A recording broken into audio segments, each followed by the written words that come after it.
Welcome to the Michigan Gone Wild podcast, where we cover everything Michigan and wild, from hunting and fishing to popular and controversial topics around the state and country. Let's get to it.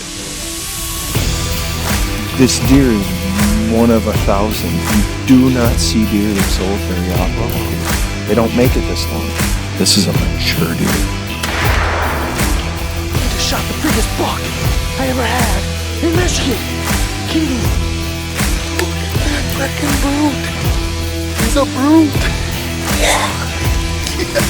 Yes. I'm your host, Elvin Sikevich, and I'm joined by my co-host, Charles Ormsbee. Our guests for the episode are Jim Ormsbee and Chad Sides, and we're talking Michigan Elk Conservation with the Michigan Elk Country Association and the banquet that will be held in Gaylord at the Knights of Columbus Hall on April 12th. We also dive into wolves in Michigan and the DNR's plan to monitor the wolves. We also touch on predator hunting, solar farms, and much more. Please consider subscribing and check out our decades worth of content available on our YouTube channel. Thanks for listening, and I hope you enjoy. All right, well, it's Saturday night. We're at the Elk Corner in Vanderbilt, Michigan. Your bar. Thank you. Restaurant. Thank you very much. What you guys got on the special tonight? Perch. Perch. Smelt. Shrimp. You got the walleye too, don't you? Walleye. Yeah, you guys just started doing all the fish. walleye. Oh, all kinds of fish. That's good. Yeah. Charlie, did you have the walleye? I did not. I haven't had the walleye.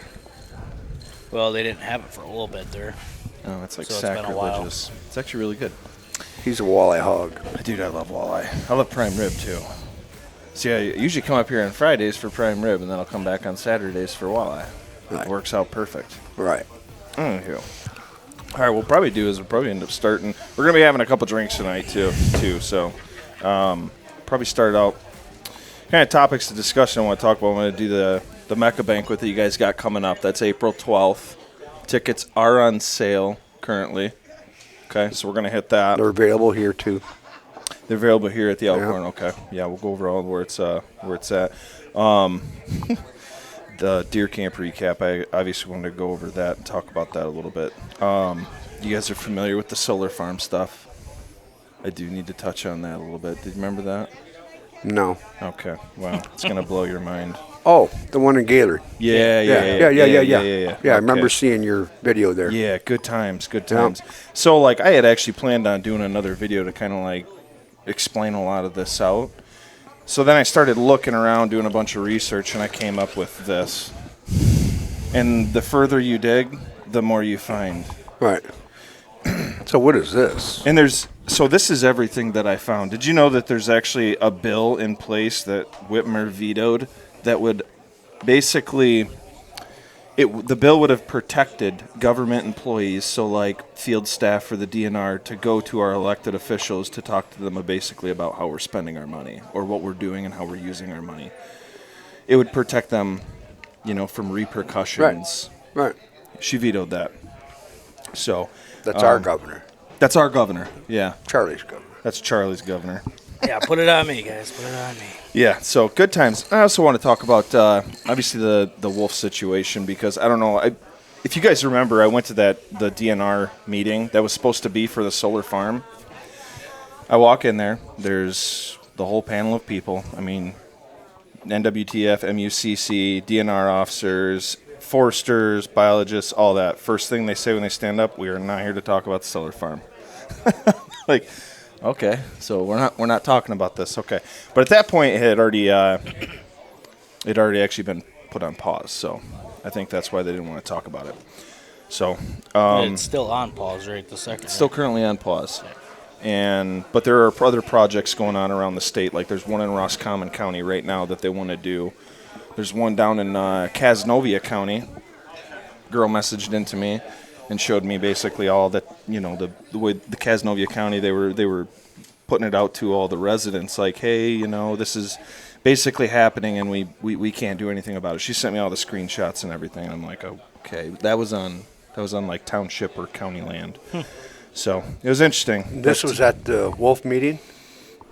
No. They did discuss the wolves there. So basically, this was at that meeting that they had discussed. The wolves. They had discovered the wolves. No, this person reached out to me. Okay. She was from down like by Muskegon or whatever, and she had sent me a bunch of information, screenshots and everything.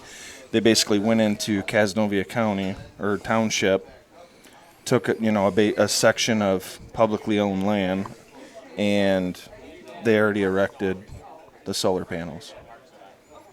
They're already at So public land. there's also some property in the UP. 2 places in the UP that did the same thing. I didn't hear about that. Yes, this is from what I heard from some of the other, conversations that we've had about the solar stuff. Yeah.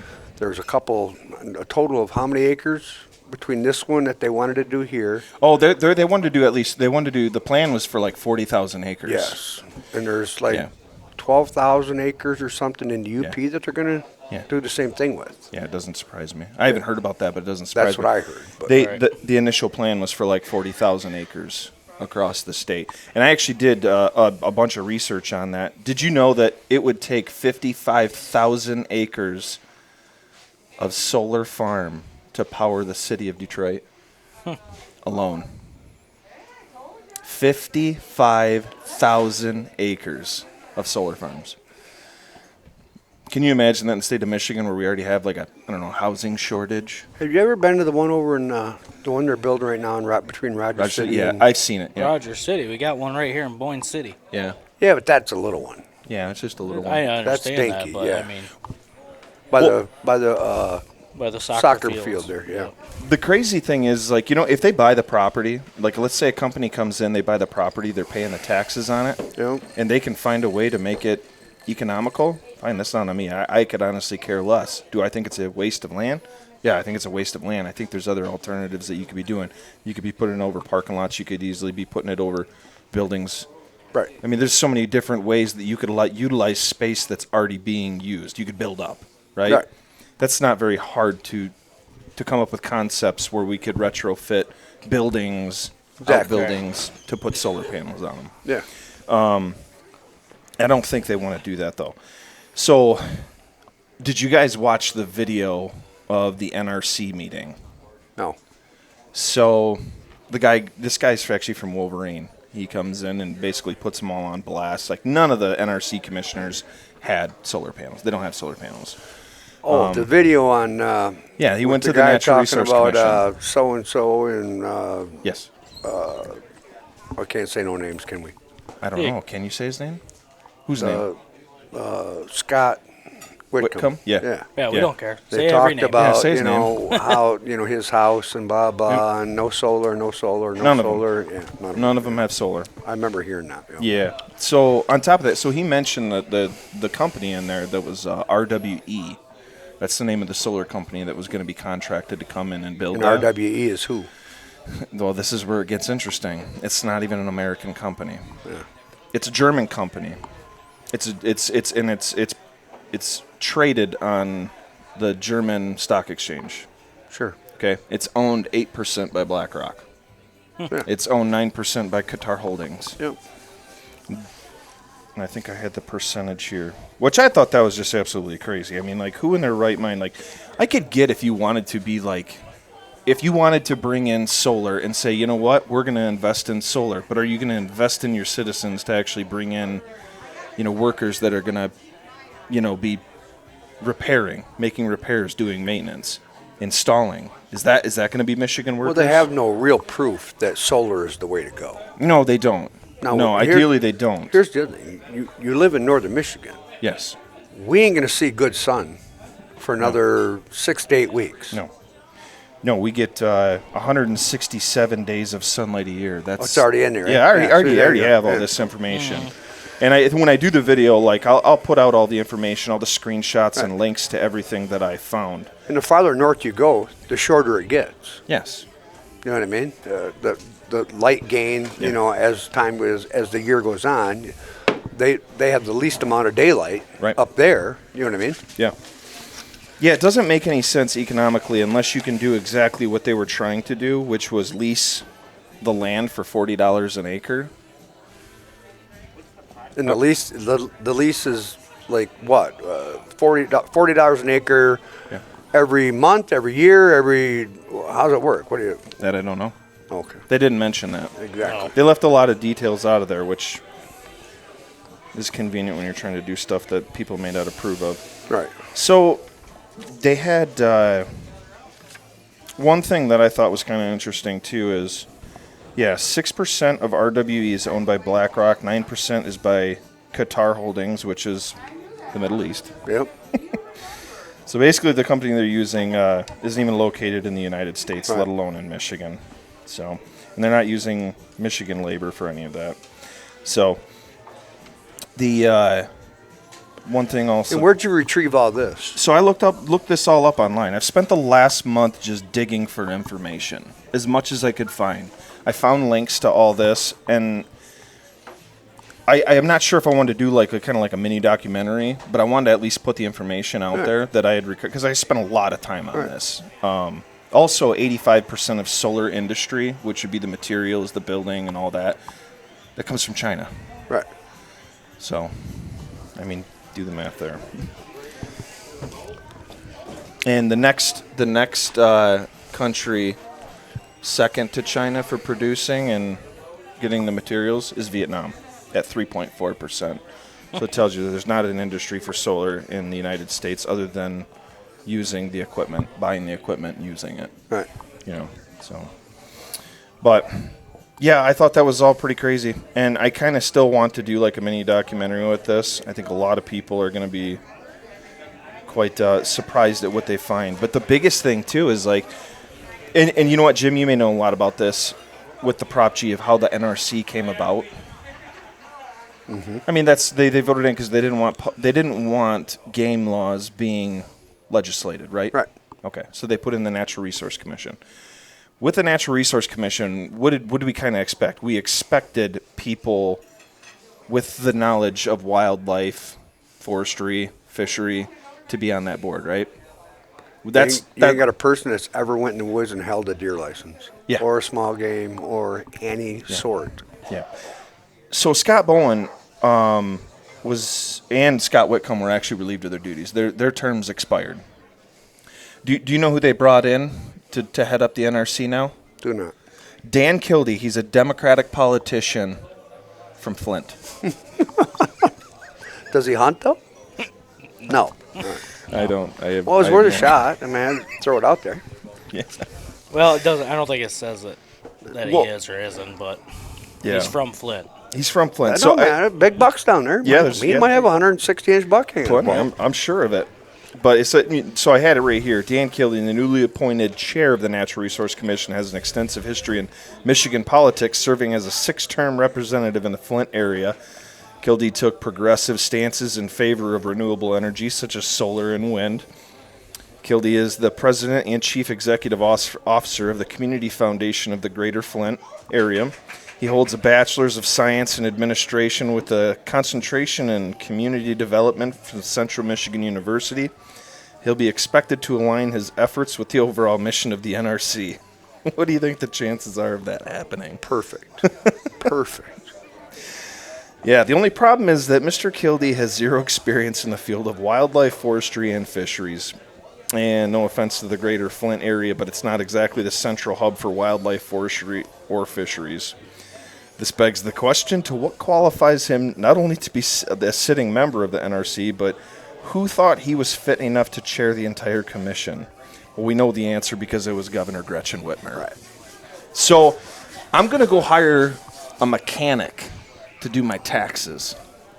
How much sense does that make? Yep.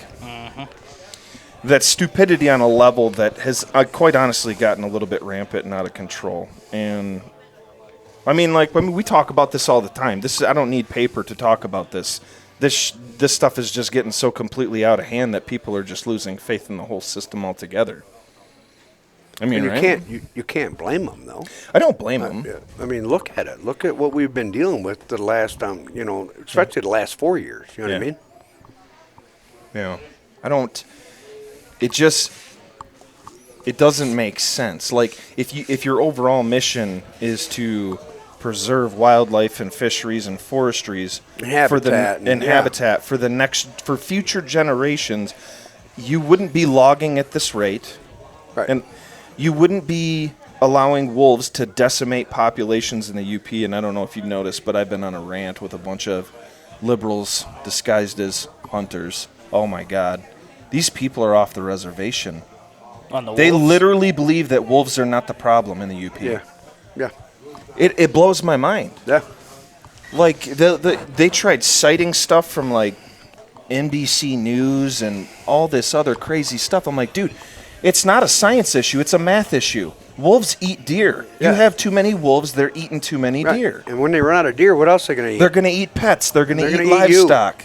They're going to come into backyards Yes. in rural Upper Peninsula, Michigan, and they're It's going a to be matter of snatching time. kids It's a while they're matter on of their time. swing set or their sandbox. But we're just so naive and so stupid that that's what it's going to take for them to finally do something. Yeah, I fear Once a little kid that's how bad gets, it's you gotta know, get.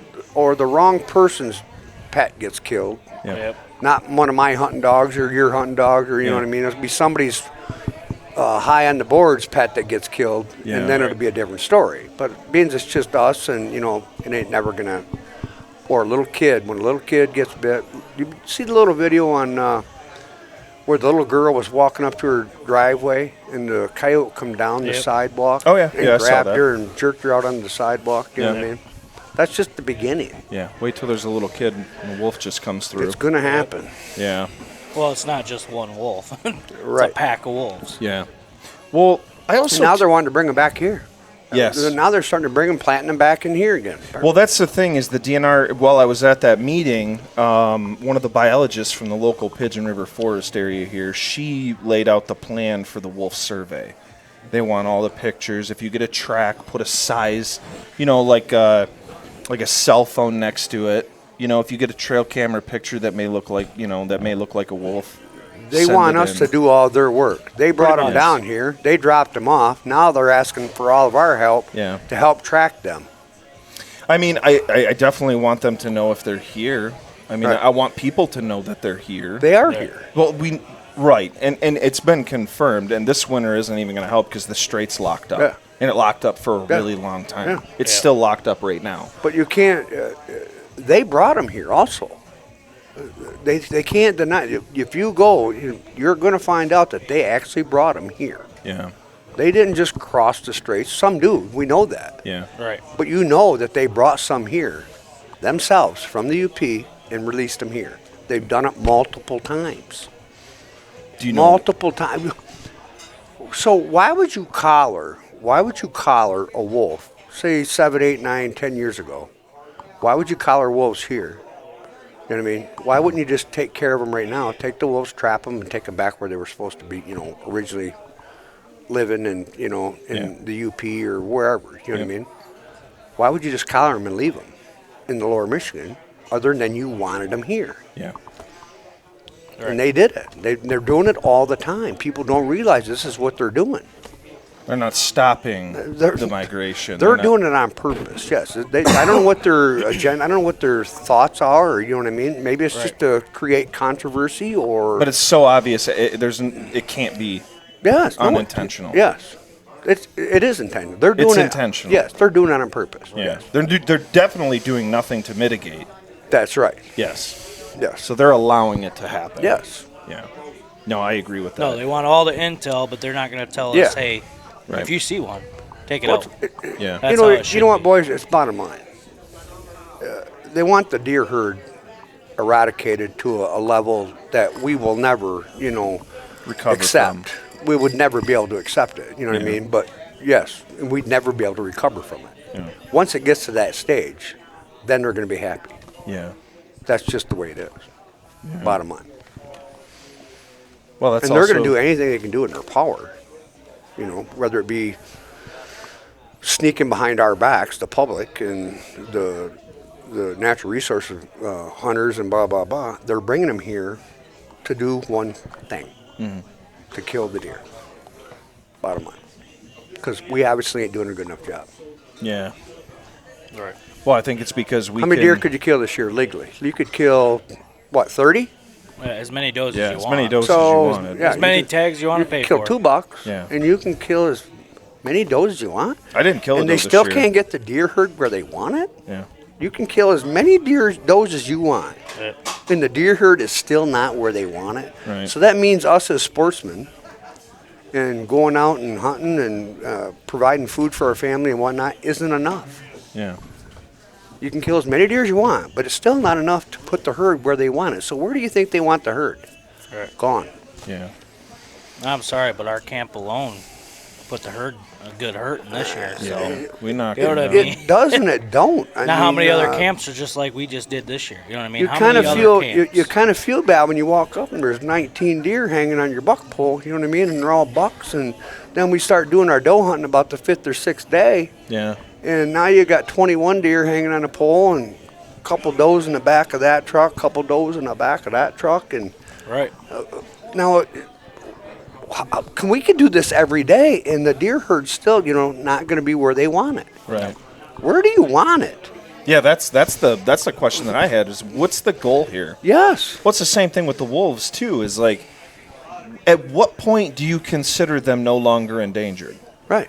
Because that bill passed the Congress, the United States Congress. It's sitting in the Senate right now, and they plan on doing something with it in March, between There March is and May. wolves within 100 miles of everybody from the 45th parallel all the way around the globe. Yeah. From the East Coast to the West Coast. Yep. There is wolves in every state. Every state has them. Well, they just put them in Colorado too. Right. There- Yeah. Yeah. It's just, how many do you want? Yeah. I don't Take them to understand. Yellowstone. If you want to go see wolves, go to Yellowstone National Park. Yeah. Take them to your national parks. Do your guys' thing. Do Yeah. what the federals, whatever you guys want to do. Do what you want to do, but do it on federal, not state. Yeah. At the Not very property least. that belongs to you, me, my kids, and our siblings, and our parents and grandparents, and blah blah. Yeah. Take them over to Yellowstone. Take them to your national parks and blah blah, and turn them loose. Yeah. Where you're not allowing hunting anyways. Well, we don't want them to eat all of our buffalo. Well, People no. come up to watch the buffalo. Yep. Right. We don't want them to eat the elk. People come up to look at the elk. Well, that's what I had a question too. Is like, they're allowing these to come down here, and they're gonna get in the elk range. You seen all the blog? You seen all the talking on there? Did you see when I on that the UP trail camp? It's a poster of Thing on Facebook. yeah. Yeah.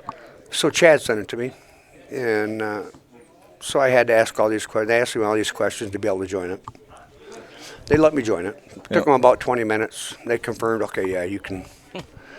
So we get on there, and they're talking about the wolves and how they think that they should just bring them down here and turn them loose in the elk herd and see what happens then.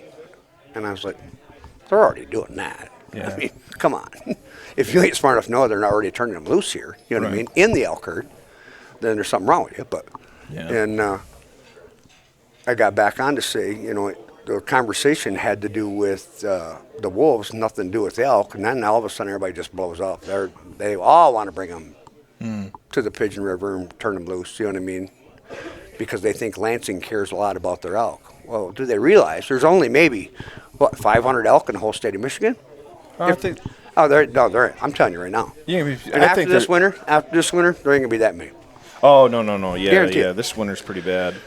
So there ain't enough elk out here to support a wolf herd, a wolf pack anyway. So you know what I mean? Yeah. I think. Well, would they estimate the elk population at like 900? Nice try. No, that's seriously what they did. Well, did you no, know theirs is always 1,000 or 1,100 or Yeah. 1,200. We'd like to maintain a herd of 900 to 1,000. There's when you definitely do an a lot elk count, less. When you do an elk count, your elk count comes up between 800 and 2,000. How good is your? 800 and 2,000. Where do you come up with that? Yeah. Who did the math on this? Yeah. So you're what, 100% wrong or 100% right? What the hell is that? Right. Somebody Yeah. get right out of their truck and start You know? chasing the elk down. 1, 2. So is there 800 3, animals, 4. or is there 1,000 animals, Well, you know they count droppings. or 2,000, or is there 1,500, or yeah? They do. Oh, I They- heard that. Yeah, they go out in They the take fields and and they they count count 'em. poop. And they multiply it Jesus. by Yeah. a certain number, and they come up with this many elk. There's a certain algorithm that they All kind right, of. easy now. We don't want. We used to back in the day. We don't want Ohio sounding a little bit better than us right now. Back in the old day, we called them turd count. Jesus. That's what my they grandpa, are. my dad, all of them. That's what they called them. They were turd counters. Could you imagine that your job? Them is were the to go ones that count came from poop college, that droppings? never had a deer rifle in their hand, Yep. never spent a day sitting on a tree stump or in a tree stand. Them were turd counters. That's what we called them. Yeah, full of shit. That's what I learned, because that's what they did. They They took and they counted the droppings and they multiply it by a number and come up with this. Here's how many animals you got. Yeah, it's a pretty bizarre equation. I know that when the next time I have the opportunity, I kind of want to ask how that works. Right. You know what I mean? Like, how do you figure? Like, what's your confidence in that outcome?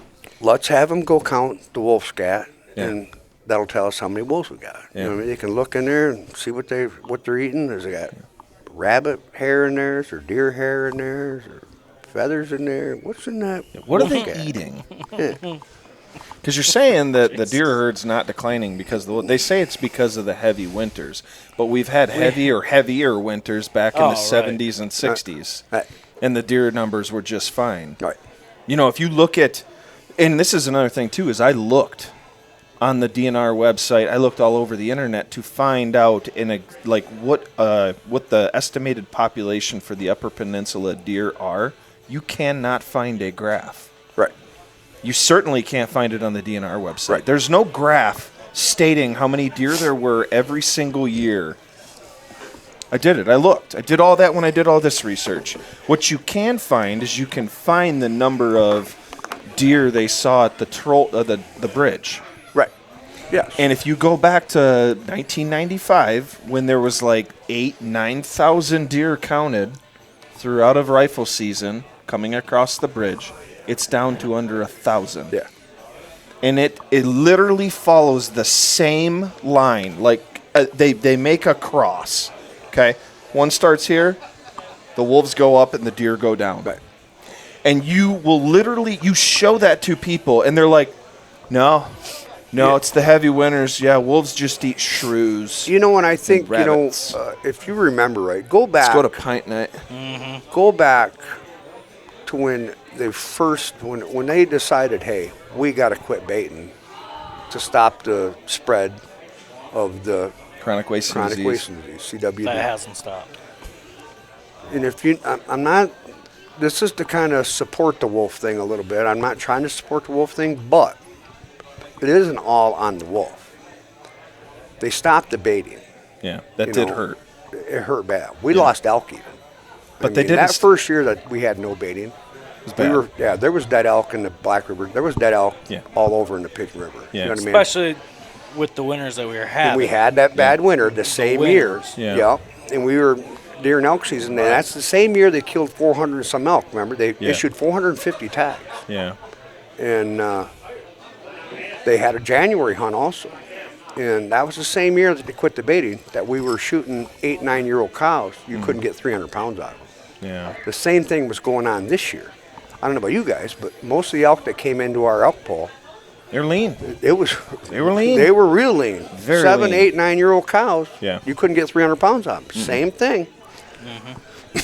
So this could happen again this year, and if that happens, this elk herd could be gone.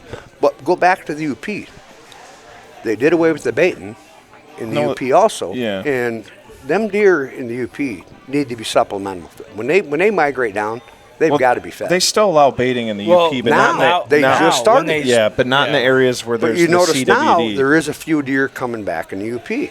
Yeah. Because they're now allowing supplemental feeding in certain areas. in certain areas. certain areas. It shouldn't be certain areas. It should be supplemental feeding anywhere in Well, the that's UP. what I'm saying. The deer population's coming up in those certain areas. Right. Them other areas where, like, buddy of ours has a cabin and stuff. Yeah, man. Their population ain't coming up. Right. No. Well, and, No, and at all. that's due to the wolves. You know what I mean, too. Yeah. Right. If they don't hit the migration just right. Right. They're stuck. But the supplemental feeding, all you're doing now is feeding the wolves. Right. Yes. The more Yes. deer you save, the more food the wolves have. Because you're keeping them in the area longer. Yeah. Well, it's just Well, you're feeding them, you're- eventually, the way the ecosystem works is, and it's not supposed to work that way, but here's how it happens: the wolf will overkill and kill all of his food, and in turn, the wolf dies. You see what I'm saying? Oh, we got to let them start feeding now in these certain areas. Okay, so now certain areas in UP you get to feed. For what reason? To keep the deer there. For what reason? To feed the wolves. Yeah. If you ain't smart enough to figure that out, there's something seriously wrong with you. Yeah. It doesn't make sense. And well, the argument that a lot of these people that I've been kind of going back and forth with on the wolves is, well, that's the way it should be anyways. The wolves should just coexist with the deer, and we should just deal with the fluctuation. And they don't realize that it's not just deer that they're eating. They're going to wipe out deer. They're going to start eating livestock. They're going to start eating pets. There's more food out there for them because they are very, very proficient hunters. In the early 1900s and whatnot, they shot the wolves for what reason? What reason? They're eating the deer, or they were eating our food. Yeah. That's our food. That's Yeah. what we need back then. That's what they lived on. Yeah. They didn't go to the supermarket and grab a T-bone steak and blah, blah, blah. You know what I mean? And 5 pounds of ground hamburger. But you'll get called greedy or rich if you say that. And guess who was killing them? Or, Guess who was putting the bounty out and who was paying you to kill the wolves? The government. yeah. The government was paying, the bounty on the wolves. The federal government. They eradicated the herd, you know what I mean? Mm-hmm. Or the packs. Mm-hmm. Put the wolf population to an extinct level, you know what I mean? Which Well, was fine. I imagine that would have to do with livestock as well. Because we as sportsmen, we as being hunters, and the amount of people that hunt today, and the money we spend, and everything that goes within hunting and everything, we control. You know what I mean? The food source as far as the deer population. We don't need wolves to control our deer herd and our elk herd and whatnot. No. We as humans now, which back then they didn't have the technology, they didn't have the weapons, they didn't have the camouflage, the warm hunting blinds and all the stuff. You know what I mean? We can maintain our own, you know what I mean? Yeah. We don't need wolves to help us. No. And We're if pretty you good at killing deer, back too. to the same thing. If you want to see wolves, go to Yellowstone.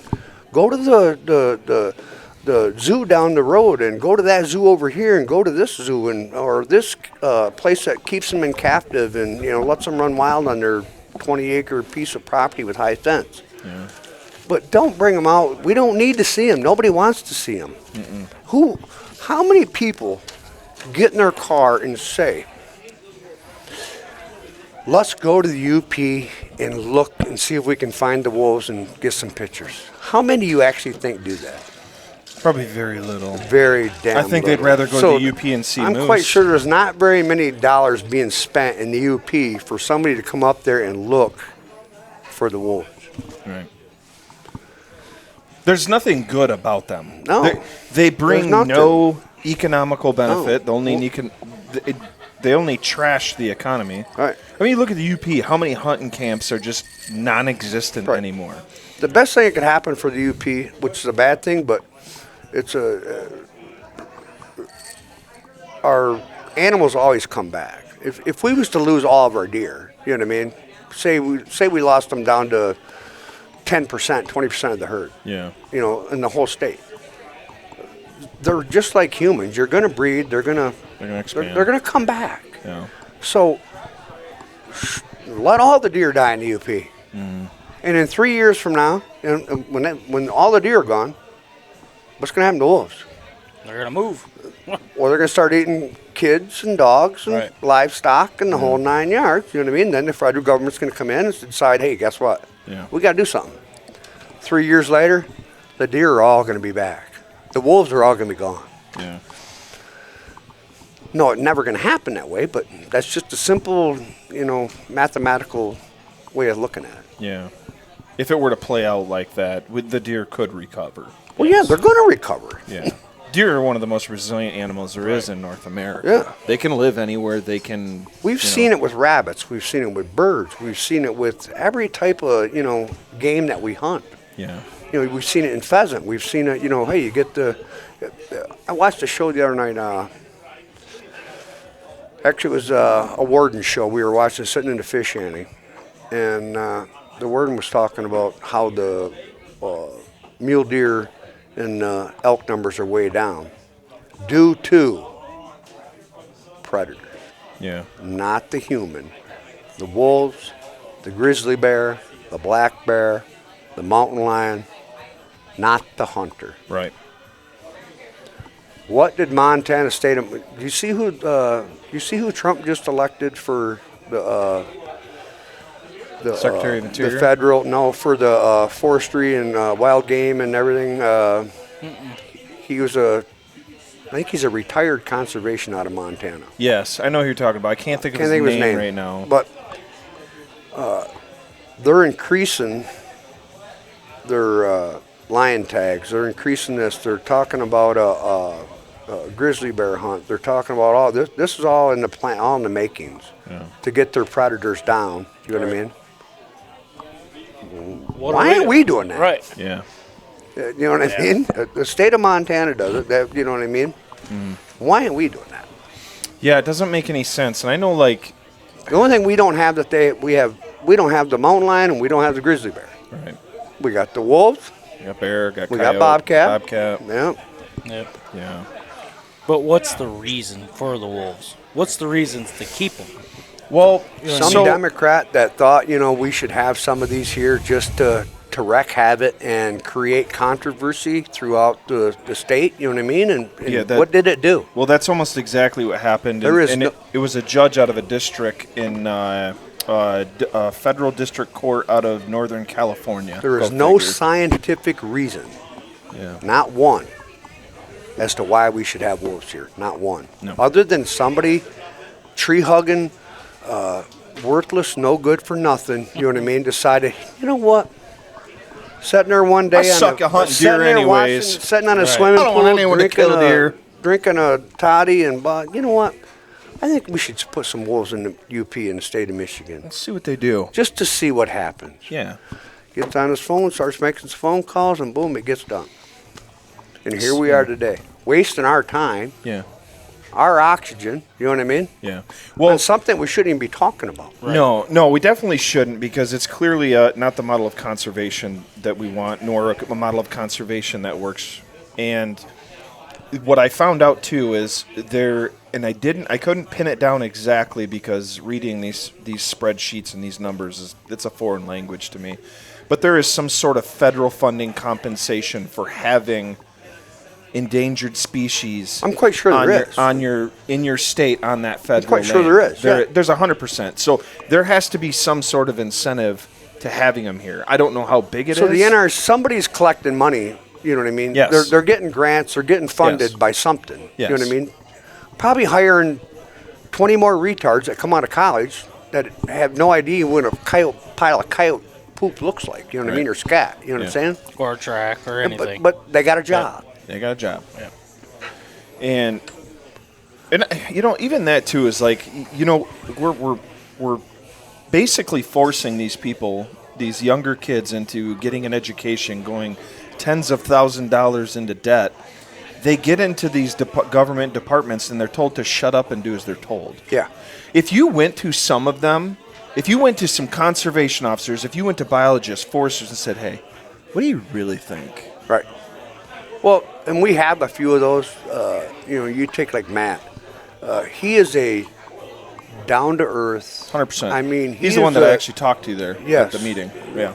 The guy is phenomenal when it Yes, comes 100%. to that. I mean, he has got that actual mindset like we have. Common sense. Because he's one of us. He still has a job to do. You know what I mean? But he's one of us. Absolutely. And there's not very many of them around. Yeah, I couldn't honestly say anything bad about Right. him. Nor do I know anybody Who's credible that? that would say anything. Matt Thunick. Oh, No, I wouldn't say anything bad about him. But there's some that they rub you the wrong way. They never had an ounce of power in their life. They got picked on. But I knew a lot of police officers and corrections officers like that when I worked in law enforcement. Right. And they train them that way too. You know what I mean? And some have the ability to be able to look both ways. Yes. Some are one track mind, and some have that ability to be able to, you know what I mean? Yeah. See You just both never sides know of who it you're going to and- get when they come walking up No, to you. you don't. Like, okay, what am I getting today? Yep. Is this a reasonable Yep. person that's Yep. gonna listen to what I say? Yep. Yeah. It's pretty hard, but no, the amount of stuff that I went into was just like frustrating. Like extremely frustrating. I do know for a fact though, like I actually just started following their page, the Hunter Nation. they're making it. Ted Nugent's involved with it. Donald Trump Jr. They're involved with it. A bunch of other guys too. They're involved with it. Their sole mission is basically to get these wolves delisted. I shared that video today. I think that's. Thank God that we have I posted a video today. I didn't see it. Yeah, it was a pack of wolves taking down a buffalo. I'm assuming that was in Yellowstone, but to give people an idea, I mean, a buffalo is a pretty damn big animal. It's the biggest animal in North America. Yeah. Am I correct? If they can take down a buffalo, they can take down anything. Yeah. You're telling me they can't take down an elk, they can't take down a deer. No, they do it, and they don't. It's more food. Right. Well, I think the moose is the biggest. But Is it, though? moose has got to be heavier than Man, I got to look that up. Average size of a moose versus average size of a... Well, I don't know. What strain of moose do we have? We don't have We don't have a Yukon. We don't have the Alaskan or the Yukons. Right. We have So the we got- smaller ones. I think. I don't know. I'd have to find that out. I'd say the moose is heavier. Okay, so a moose versus American buffalo. Just go Canadian moose. All right. So the moose is typically larger than the bison, okay, with adult males standing up to 6.5 feet tall at the shoulders and weighing around 1,500 pounds, whereas a bison reaches heights of about 5 to 6 feet and weighing 1,000 to 2,000 pounds. So weight-wise, Yeah. they can exceed Yeah. a moose. Okay. So that's what I'm getting to. Right. Like they take down a buffalo. I mean, that whole pack cleans them out. They walk away to digest or whatever, and the birds come and clean it up. You know, it's insane. And you know, it used to be the weak. You know, the wolves would attack the weak. Yep, I had a You know guy what I say mean? that today. Yeah. Yep, he's And- like, "Oh no, wolves just go after the weak and they strengthen the herd." I'm like, No, they don't. That's, kind of back when there was that many animals. When there was that many animals, then it was that way. yes, when 'Cause humans weren't it was involved easier either. for them to hunt the wounded or the sick Yes. than it was to hunt the healthy, you know what I mean, and try to get into that herd, you know what I Yes. mean? And yeah, it's a weird But I don't care cycle, if you have cycle of, you know what I mean? It's the weak are, that's the way it's supposed to work. yes, You know, that buck is 5.5 years old and screwed his way all the way through the whole deer season, you know what I mean, and got too late at the end of the season, and he was still doing it in December, you know, for the late rut, and realized that, holy shit, there's 2 foot of snow on the ground. I screwed up. Yeah, I gotta Well, go that's find- the way the system works. That's the way it's supposed to work. You know what I mean? I gotta go find some food. Right. He waited too long. Yeah, no, 3 that foot of makes snow sense. comes. Now he's really screwed. Yeah, because he can't get to He wherever can't they get need to to food, that's migrate right. to. They can't get to the Yep. food. They're burning too much calories getting through the snow. They can't replenish it enough because, Yep. yeah. Everything, if you wanted to eradicate the deer herd in Michigan, you would do exactly what they're doing. You would do exactly what they're doing. You would, bring in wolves. You would let wolves get out of control. You would, in the name of CWD, you would basically put a full-out hit on deer, no limit. You can Yeah. kill as many as you want, and they would promote it, right? We're basically doing that now. I Yeah. mean, but Yeah, just And you would eliminate supplemental feeding. yeah. I'll tell you, here's one simple one. This They is a have. real simple one. And it's really makes a lot of sense. Yeah. We go to Ohio. We hunt in Ohio, right? Yep. All right. Do you realize when we go to Ohio, any person that owns property pays taxes in Ohio. They have the right. Steve and Lynn. Yeah. They have the right to shoot one deer, a doe. Can't be a buck. Yeah. It's a landowner tag. It's a landowner tax. Yep. They don't need a license. They don't. All they do is they shoot their deer. They call it in. Yeah. Hang it in their garage. Butcher it. Done. Yeah. That's how it's done. You do the same thing here. You allow anybody that owns property and pays taxes, let them shoot their 2 or 3 deer. Come October, September 15th, opening day of small game, whenever, you know what I mean? Come fall. That landowner hunt opens too. Yeah. On your land only. The land that you pay taxes on. That's all your tag's good for. That's your turn to shoot your deer. My wife gets to shoot her deer. Boom, boom, boom. Well, they do have that with the block permits. I don't have a block permit for my property. Well, you got to have like at least 40 acres, I think. If you pay taxes and you have property that is not a house over here and a house over, and it's a safe distance to shoot, and everything is clear, and it's just like you would hunt anywhere else. Yeah. You should have the right to shoot your winter meat or whatever it is in your backyard. Call it in. My wife just shot her doe. I just shot my doe. Boom, boom. Yeah. Let all these old guys, let all these people that want to hunt. They don't want, but you know what I mean. They want the meat. Yeah. Or they can't afford to. You can shoot one out your back window. You know what I mean? Well, I think that's the whole idea about deer hunting in general. And I know when I talk to people and they're like, well, you should only be hunting for meat. No. There's not even a priority list for me when it comes to deer hunting. There's just multiple things, multiple reasons why I deer hunt. And they can fluctuate, whatever. I don't even give them a position. I don't give them a priority. I love hunting for food. Yes. I love hunting for the challenge. It makes me a better person. Okay, I love help. It allows us to get together as friends and family. Yep. It builds tradition, builds character. I mean, there are so many benefits to it, and that it stimulates the economy. How many people come up here for elk season, for deer season? They come in right into this restaurant. They sit down on Saturday, Friday nights, have a prime rib, and it stimulates the economy. Well, for one, I don't think they want all of us eating this nice, clean, fresh. They don't. No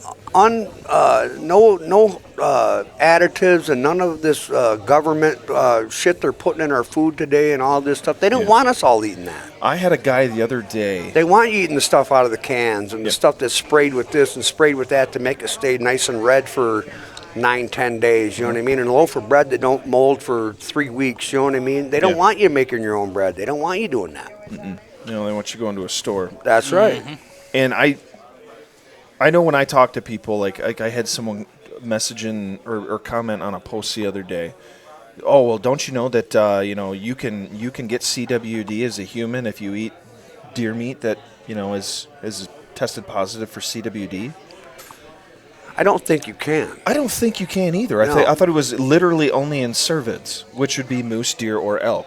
I saw a study. Someone made a claim that they made a monkey eat deer meat, and it contracted CWD.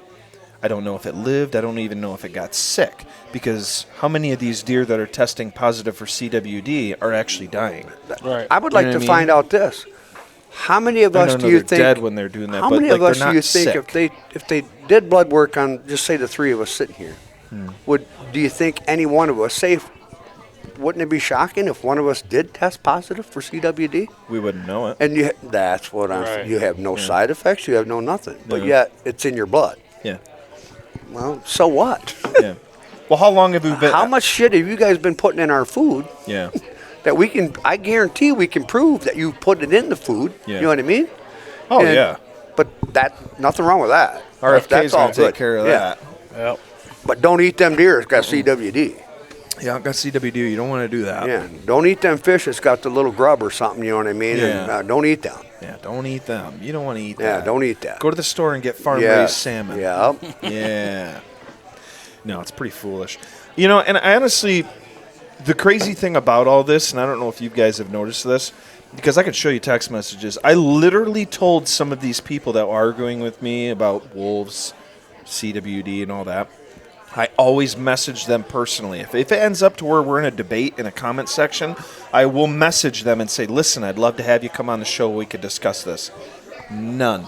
Not one. I can show you the messages right now. Some of them won't even respond to me.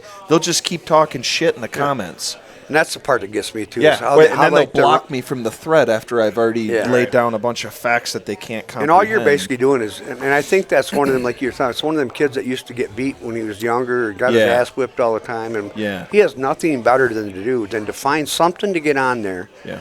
Oh, look at this. Oh. And I think some of them just do it just because that's what they do all day. That's all they do. Yeah. They don't make no sense, what they say. All it is just to cause controversy and trying to reinvent the wheel. See if they can, they can stir the pot. Yeah, that's all they're create trying a problem to do. out of nothing. So the second you respond to them with something that they're getting off on, they're like, oh, right, this is the guy I want to fuck. Yeah. This is the guy I want And I to really piss with. shouldn't. You know what I mean? I shouldn't give him the time of day. You shouldn't. You know No. what I mean? But it just, if you let bullshit like that fester, That's what other they, people are going to see that and be like, well, maybe that is a good idea. Yeah. Well, because they step out of logic. Yes. They step away from logic and they start using their imagination Yeah. and their feelings. Well, how does this ideology make you feel?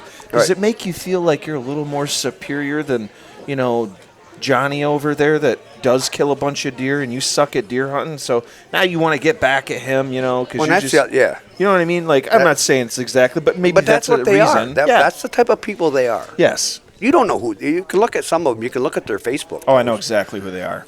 And I I'm know not exactly saying who I'm they a are. person that can look at somebody and say what they are or what they're, But a lot of them, you can look at them and say, Yeah. who the hell are you? You Your know what I mean? You wife's don't got a hunt. boyfriend, bro. You ain't never had a deer rifle. You ain't never had a deer rifle in your hand. I guarantee it. Never. No, you ain't ever done honest days of hard Right. work. You Yeah. probably sit in an office and you wear flannel Yeah. around acting like you're an outdoorsman. Probably works at You're home not. and, he's got a stack of to-go order, cartons and McDonald's and shit stacked up in his corner. You know what I mean? Never leaves the house. Probably washes his wife's Yeah. boyfriend's underwear Yeah. the morning after. No, these are, unfortunately, these are seriously some of the people. Yeah. And you can't get them to debate you.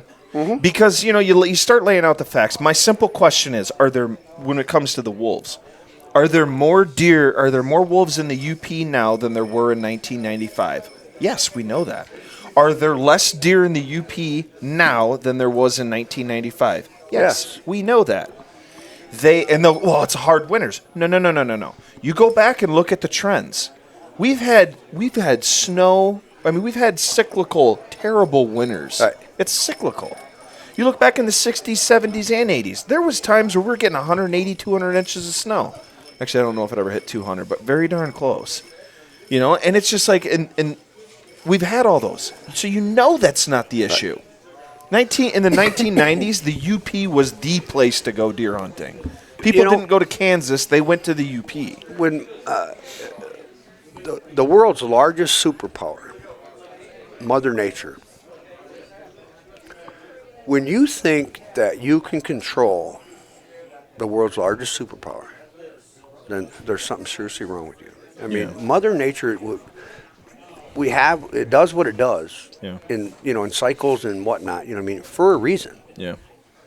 I mean, we were here, for a reason. We survived for a reason. And the deer, the elk, every animal that we have on the planet, it all works around, being almost distinct to coming back, or being overpopulated and getting a disease and Through human intervention. Right.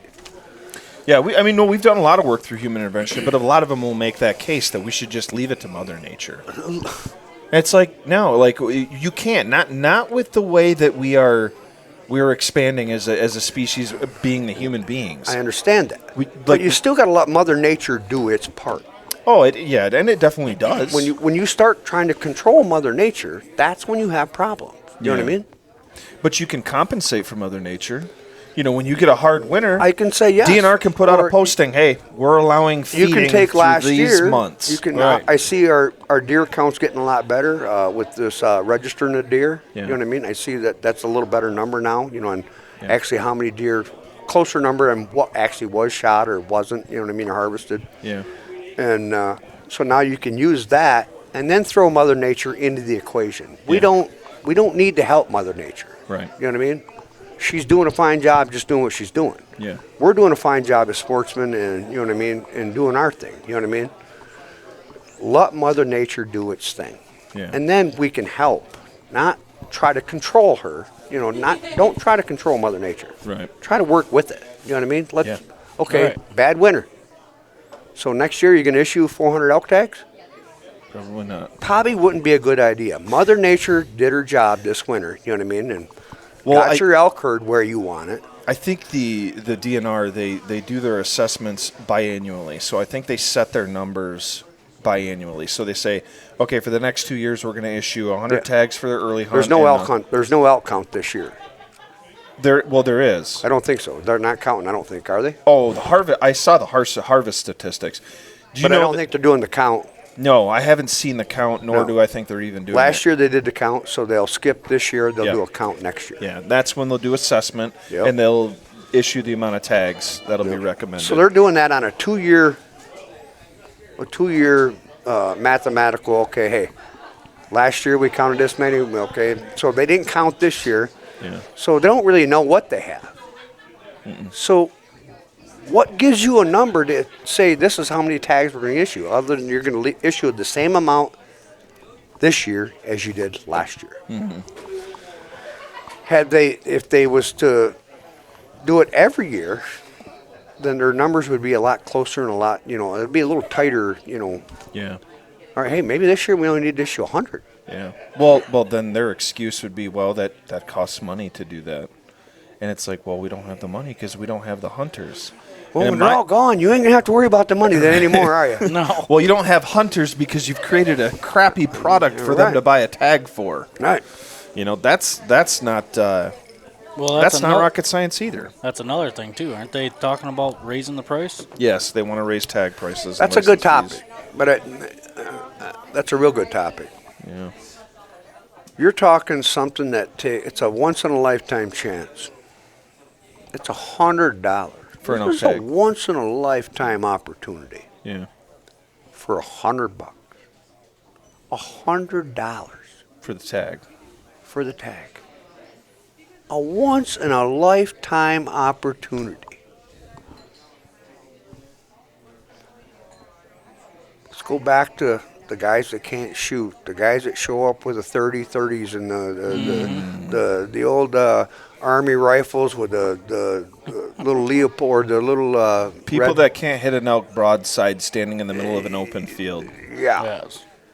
Now, raise the tag, where you Tag put in fees. for your points, The application fee. the application fee. Raise that. Raise the elk tag to $1,000. Yep. Now you're getting sportsmen. You're getting guys that want to elk hunt. You're getting guys that can afford to elk hunt. You're getting guys. I'm not saying this is something that shouldn't be affordable or something that shouldn't be available to anybody.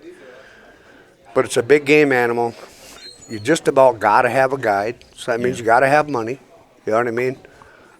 Make it to where the person that wants to hunt the elk, not just somebody that got a tag in the mail and decided, oh, God, I guess I got an elk hunting. tag. What am I going to do? 2 weeks before the season, they're calling you. Got any openings? So it's where at the very tail end of this story is what it's going to. I'm going to jump ahead of it real quick, but it's going to stop the wounded elk. It's going to stop all the waste of the biologists and the DNR coming out and trying to track animals and then this guy's got to wait 24 hours to be able to go out and hunt another one, and it just ruins everything for everybody. As a guide, as a conservation officer, as everything, it just ruins that for them. This would bring the serious hunter in, the person that's coming to my establishment, the establishments around the area. They're going to spend money. They're not coming up here wearing tennis shoes and a pair of sweatpants and carrying their 30-06 with their little red field scope on it. You know what I mean? Yeah. This is going to be, it'd be a lot better, a lot real, more, in Well, I think a lot of bear people. tag. 11 years. 11 years to get a bear tag here. Is there that little of bear? Like, It's 11 years to get a bear tag. How much is a bear tag?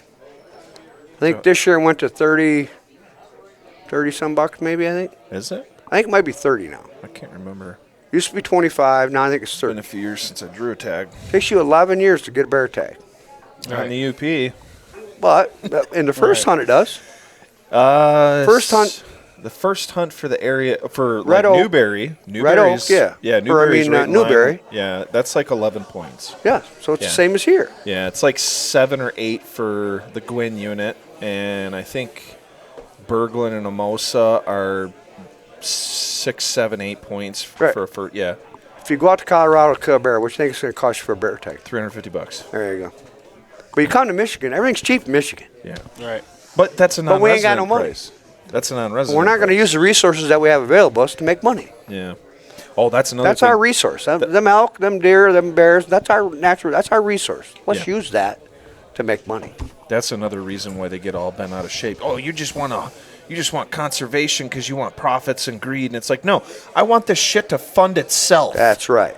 That's what I want. I don't want someone I don't getting want 10% rich. of my grassland planted. Yeah. I want all the grassland planted. Yes. Oh, that was another thing, too, that I asked the biologists about, like what they're going to do out in the Pigeon River with some of these green fields. Status quo. Native grass. Native. They'll mow it down. Native grass is the way to about go. all you're getting. Yeah. Yeah. I was blown away when I saw And a they're couple gonna of let somebody buckwheat come fields in and last year. they're gonna let somebody come in and cut the hay off it and take Yeah. that back to their horses or whatever. You know what I Yeah. mean? Instead of taking the hay that did take off it, put it on a trailer and take it to the UP and feed the deer in the UP. You dumb sons of bitches. Come on, that would You're make too much sense. Yeah. Yeah, when you're to the point where you can't use the resource. I own a restaurant. I use everything that I have. I mean, if I cooked a prime rib tonight and there was that much left, say 12 ounces, 15 ounces of that prime rib, guarantee tomorrow there's going to be some sort of soup. There's going to be, it's going to be shaved. It's going to be something. Yeah. Right to the very end. And the juice that comes out of the pan, you know what I mean, is getting made into something. You know what I mean? It's the same way here. Use everything you have Yeah, for sure. available to you.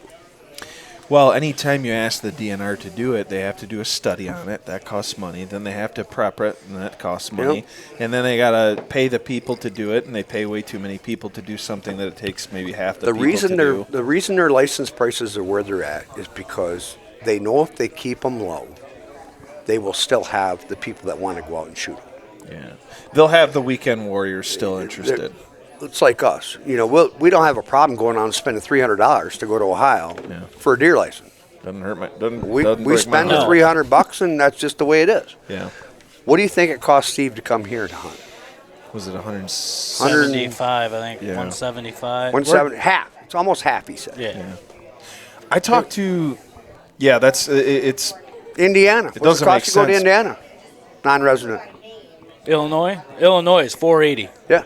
Oh, Kansas, Iowa. Granted, they have Ohio way is better deer cheaper hunting. than Indiana. Yep. Then it's Indiana. Then it's Illinois. Then it just keeps getting higher and higher and higher. Yeah. Yeah, you got Ohio. But you can come here. Wisconsin, You can come here and kill a 160-inch buck. Only cost you 175. Right. That's a combo tag too. That's a combo That's a tag. combo tag. God darn. You get $2. So- Wow. That's where he's So- getting 160 inches, $2. So There what you is go. what is your heart on with these other states? Why would you not look at what everybody else is doing, and if it's working for them, are you that hurt by saying, hey, we don't want to listen to what Ohio does, or we don't want to listen to what Indiana does, or Wisconsin, you know what I mean, or we're doing our own thing? Mm-hmm.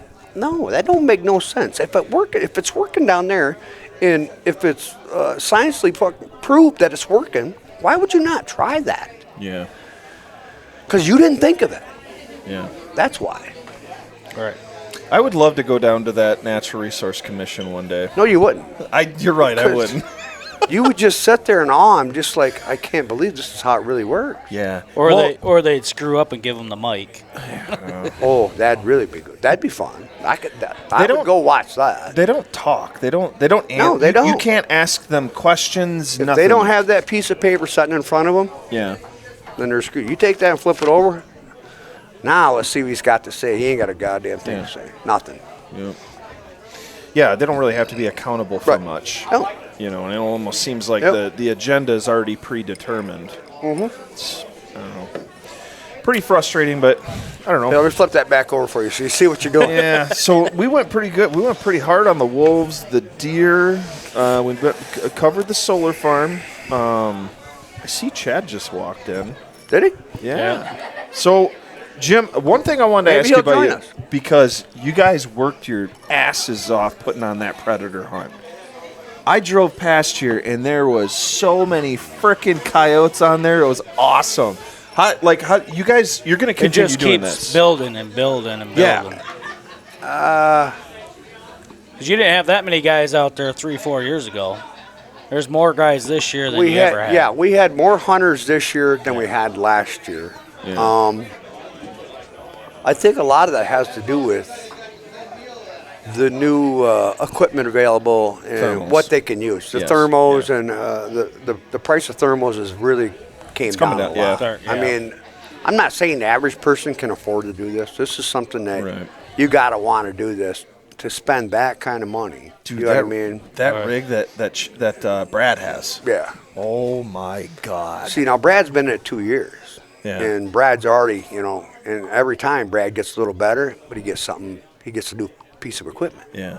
So he gets better. You know what I mean? better. And everything just keeps getting better. Ain't no And different it gets than funner. us. It gets funner. You know what I mean? Remember we were deer hunting in high school with like a Walmart package bow and like mismatched And that's arrows? like, you try to take a young kid out hunting, and if that young kid if he don't see game, if he ain't, seeing something, Right. They're not going to come back. they're not No. going to come back. No. Same way with the predator hunters. Yeah. As they evolve and get better equipment, and you know what I mean, and then it's See like, more now and it's more more and fun. more. You know what Yeah. I mean? Yeah. Yeah, I really like the idea that predator hunting is blowing up. I know nothing about it. You guys have coyote and cat I didn't hunted, realize how bear many hunted. rules there was. There's you can't shoot bobcats in the dark. Nope. Got to be in the daylight. Yep.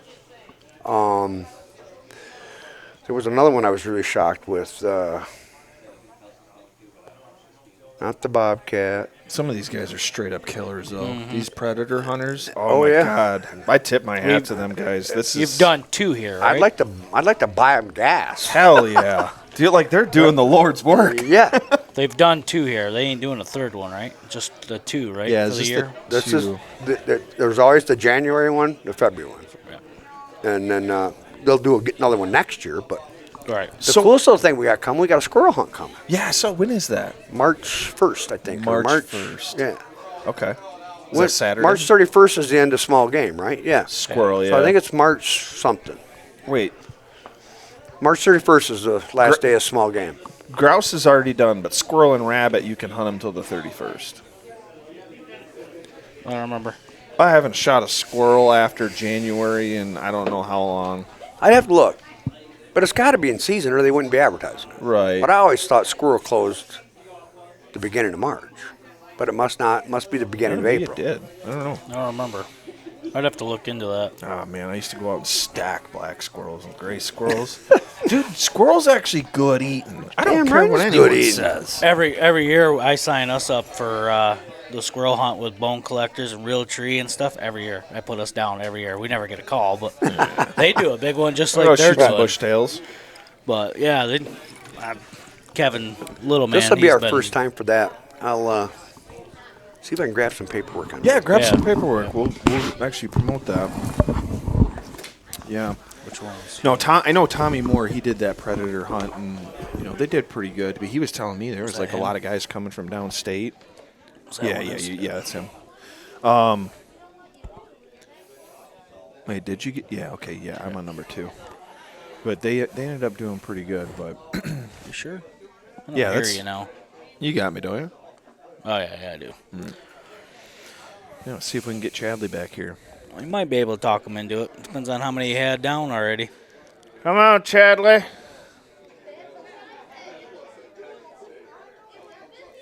Yeah, I'll have to edit a little bit of this out. Yeah. No, we didn't even get to really like deer camp this year. No. Dude, we're gonna have a stellar frickin' series next year. Me and you both got bucks in Ohio. You got Yep. one buck back in Michigan. Me and Jake both tagged out here. Plus all of the recoveries and other stuff that we had. Right. It's gonna be a good one. Yeah. I'm really excited for that. I've already started working on that. We're not gonna release that until probably starting in August. Yeah. We'll start pumping out the content and stuff. But, so yeah, just a quick update on that. But, all right, so here we got the squirrel tournament. Registration starts at 7 a.m., so they got to be here on March 1st. That's what I was trying to find out what date it was. March. I know Tiff was talking about it earlier. So it is March 1st then. Has to be. Okay. So Doesn't say? I'm trying to look for it. I don't see it. It doesn't say it on there. Unless I'm not seeing it. Registration starts at 7 a.m., $20 per team, $10 per team for largest squirrel. Start hunting at 8 a.m. In addition, new this year, the red squirrel and chipmunk category, $10 an additional per team. These are limited to 10 total combination. Chipmunks and red squirrels don't count against regular total. 10 squirrels per team, any combination. Gray, black, or fox. No shotguns. This will automatically disqualify you. You may use any single projectile weapon, including a 17 caliber, 22, slingshot, bow, arrow, and an air rifle. All tiebreakers will be broken by largest squirrel entries. May weigh only 2 of catch for the largest squirrels. Only 1 counts, except for the same weight for total and largest squirrel. The next largest shall break this tie. Okay. Yeah, it's March 31st is when it closes. You use dogs in it, obviously, right? But it doesn't tell you what day. You got to be able to use dogs for squirrel hunting. Got to be able. Yeah. Wait, that's not quiet time. Quiet time's not till April. Well, all hunting stops in April.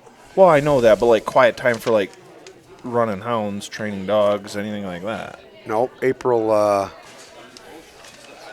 goes into April. You can actually, if a guy wanted to, a guy can actually run his dogs up until April something. Yeah. Yeah. I don't know what it is, but it actually goes into April. Yep. Yeah, I remember that because we'd train the coon dogs all the way through, if we could, through the winter. Yeah. All right. Well, that's pretty cool. So that's This will be the first time for this. Yep. all right. Maybe we'll post something on the Yep. Michigan Gone Wild page too. All right. So are we gonna get Chadley over here to talk to us? I don't know if he's going to come or not. All right. Well, we do need to cover the Michigan Elk Country banquet. We got 2 of the board members here now. You just got out of the woods. You killed a bobcat. Yes, I did. Yeah. Actually, I didn't. My daughter did. Super proud dad right here. Okay, was that her first cat? Her first cat. Very cool. She's been working all year, putting in the time, lots of effort. Yeah. Finally got it done. It was awesome. Nice. Super proud dad. How big of a cat you think? Figure? 32.2 pounds. Wow. To be exact. To be exact. Very cool. How long was the chase? It was pretty good. It honestly, so it was in a bunch of private ground that we had to spend a tremendous amount of time going around landowner, get permission. Everybody was super cool, super good about it. It was really, really nice to see. Got to get on it. The overall chase, they had to trail it through a deer yard and stuff, so it was about a couple hours of doing that and sort that out. Got into a blowdown and got him treed, and about an 800-yard walk into him on snowshoes, and Nice. the rest is history. Very cool. So, That was a pistol, didn't she? Yeah, did she? yeah, What caliber? 22. 22. Yeah, 22 Nice. pistol. How often do they actually tree like that, though? Not a ton.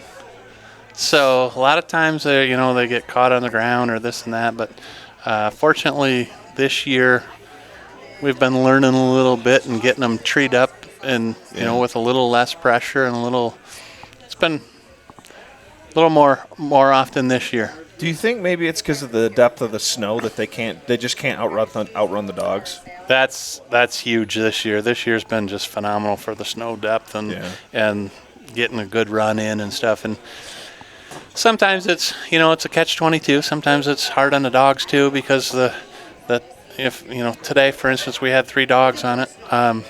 So back dogs, running in the wash and not getting the scent and stuff. So but he's not got to break the ground, so he's saving energy, and things just been really clicking this year.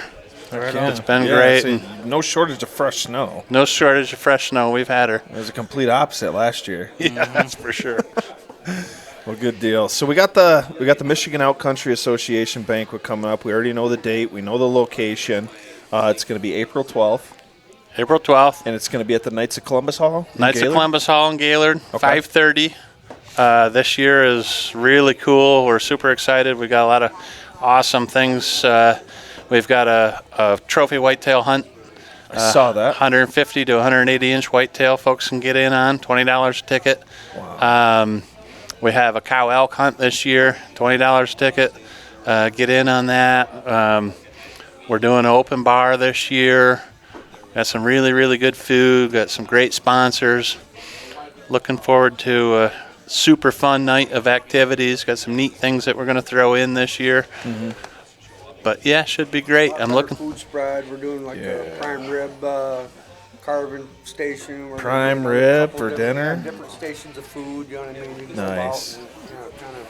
Yeah. One of the really cool things that we're doing this year is that I haven't personally seen. I'm not going to say that no one else has done it, but I haven't seen it yet. The Gaylord High School culinary team is going to be doing a lot of the hors d'oeuvres, and they're doing all of the desserts. Oh, nice. So right on. we're getting some kids from school involved. We're also going to do some auction off some of the desserts afterwards to help promote their trying to raise money to go to Italy for a culinary competition. Okay. So we're going to help out with that. And Good. So conservation efforts are given back to kids. We're really Yeah. trying to push that a lot. You know That's what I mean? awesome. Yeah. That's Not awesome. only raise money for us, but raise a little bit of money for them too. You know what I mean? For helping us out. And blah, Yeah. Blah, blah. Yeah, absolutely. I think that's a big deal. Now, you guys, last year, we did it in May, didn't we? yes. Okay. Yeah. So, I mean, is it more convenient having it earlier in the season, or is that just when it was open? It's really tough, trying to figure out when.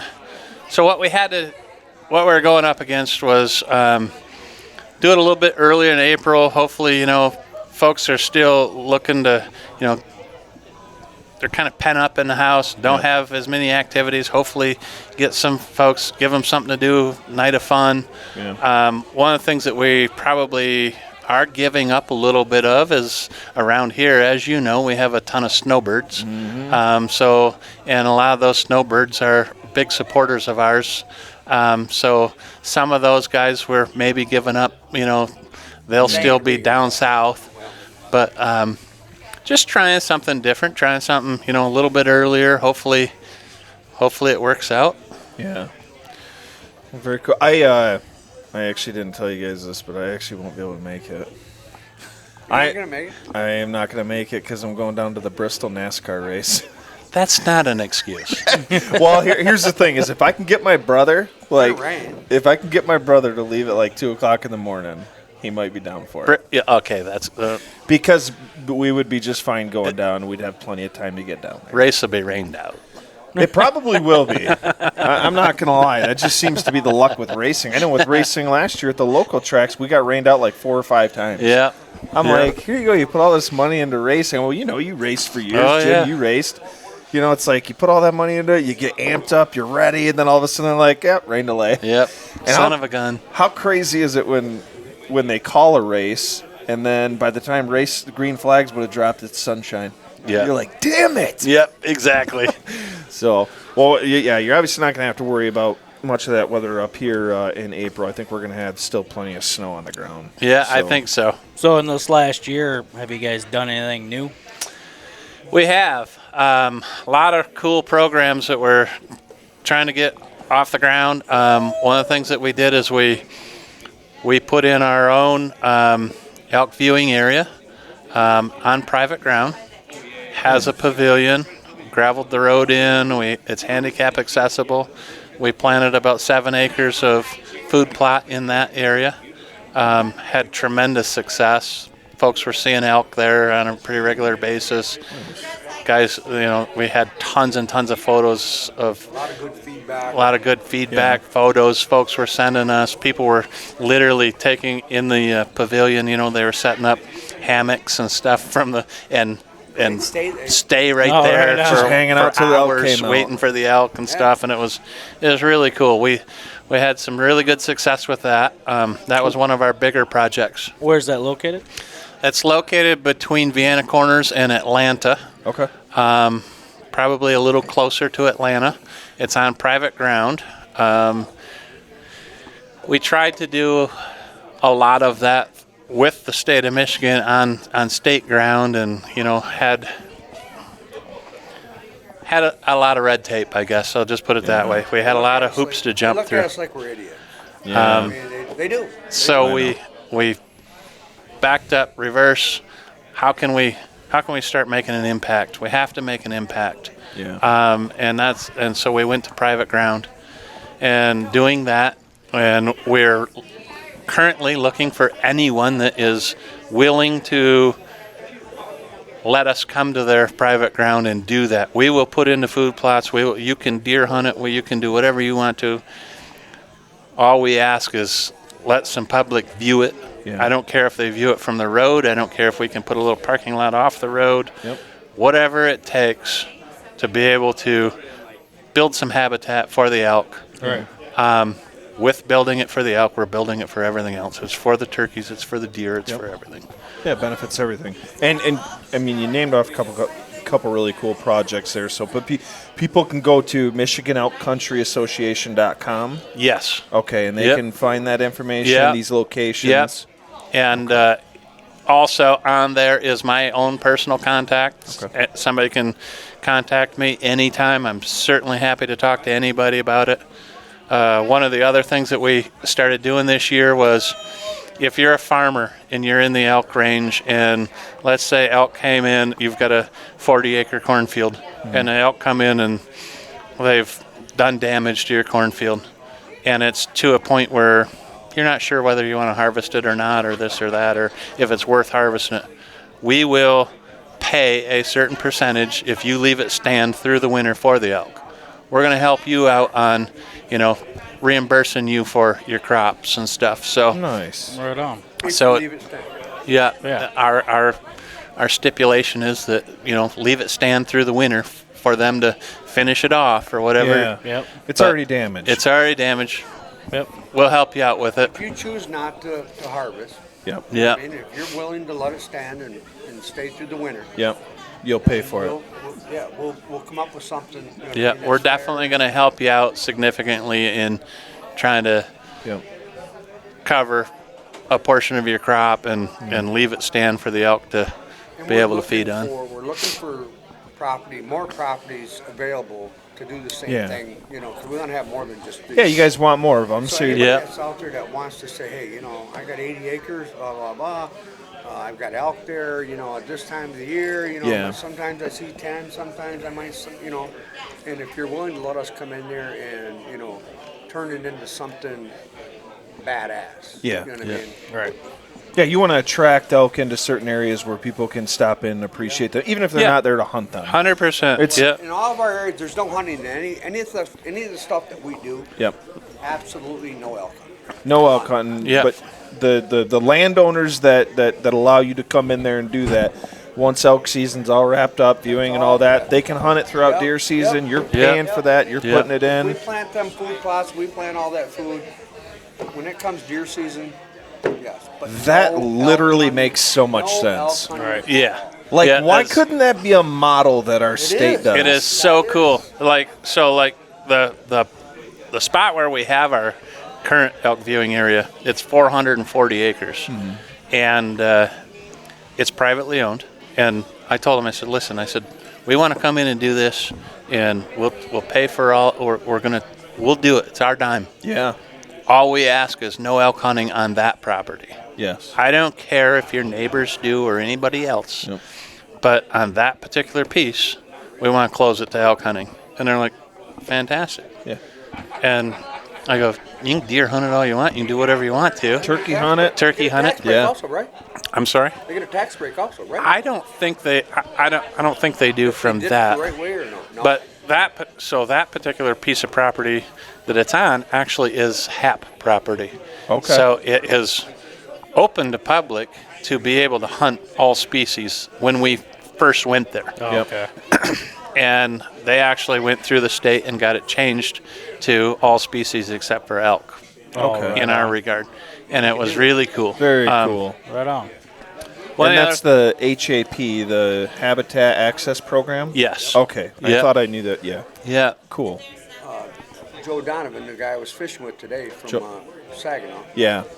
all his property is like that. HAP. They're all HAP. Yep. Anybody can hunt it. Privately owned, but Yeah, public. They have their own rules, blah, blah, blah. You can only do this, you can't drive, you can't, blah, Yeah. blah, blah. Is that Just like- showing up on our Onyx now? Yes. or- Oh, It yeah. does. It does. It's actually hunting access property. Hunting. Okay. And, so there's like a lot of pieces. Folks are, putting their private ground in, and the state gives them a little tax break or kickback for doing it. Yep. Yeah, I know it's a tax breaks. Yeah, well, that's a lot like the commercial forest land. Like they Exactly. get a tax break for allowing public It's in that access. same ballpark concept, a little same bit. thing, yeah. Okay. Very Yeah. cool. Little different rules, you know what I mean? Yeah. Yeah. Right on. Well, I always wondered too about the commercial forest land. Like, how long do you have to be in a contract for that? Because I've See, I seen. don't know how that works either. I think it was like 2 to 4 years, correct? I thought that's what. I'm not sure. If you look it up, I think it was like 2 to 4 years. Where, I mean, HAP land, I see that changing yearly. But Yeah. commercial forest land, I mean, that stuff. I ain't seen a change in that in a long time. Yeah. I mean, Yeah. look at. This is kind of this has overtaken the CFA. The HAP is the better way to go. Yeah. Oh, Yeah, it sounds like it. Yeah. The way I'm getting it, because like he's saying, you ain't seen nothing being done with Right. the CFA, with the commercial forest. But they're constantly improving. They're doing different things every year. So that's kind of taken over Yeah. the CFA. You know what I mean? Versus We should have This turned is- on that fourth mic because Uncle Jim's spitting some real You good can still information. hear him. Can you? All right. Yeah. but he can. Yeah. Yeah, no, I definitely like that. So you guys got a couple projects that you did. You got a couple more in the pipeline. One of the things that's really cool that we did that like a lot of folks don't know about, we gave at our banquet last year, we gave away about 12 ton of seed. Yep. For anybody that was going to go put seed in the ground Yep. in elk range. We bought a bunch prior to the banquet, which we're going to do again this year. Yep. We'll have seed available, multiple different kinds of seed. You want to go and put it in. That particular stuff, if you want to go put it in, as long as it's in elk range, it's free. You can do You're just whatever. giving away food plot seed. You don't, yes. Wow, We nice. don't care what you do with it. You don't have to shut down elk hunting. You don't have to do anything. We don't care what you do. Yeah. Put it in the ground in elk range, make habitat for the elk. It's yours for free. Yeah. Oh, yeah. So we did that. Doing stuff like that, just different programs. And we're all ears. Honestly, we're all ears. We want to hear what the general public wants to. We have some really, really good supporters, and we're starting to get a great following. Yeah. How do you guys want to see your money spent to help elk? Tell me a way, and we're going to try and make it happen. Someday, hopefully, there's a lot of elk get killed on I-75 every year, just north of us here. Someday, in my dream, hopefully we can build a land bridge over I-75 to alleviate that. So they crossed in pretty much the same spot. Same we know where spot, it's at. yep. We know where it's at. Yeah. You high fence 1 mile and you leave 30 yards of it open to a land bridge. They're going. Yep. Yeah, they crossed in the same exact spot. And And it works everywhere. the two that I've actually seen dead or, where police officers and wreckers and all that were right there, they were literally within 100 yards from each other, right by the golf course. Yep. Yeah. Yep. But it's, we're still young. This is our 3rd year into it. We're growing.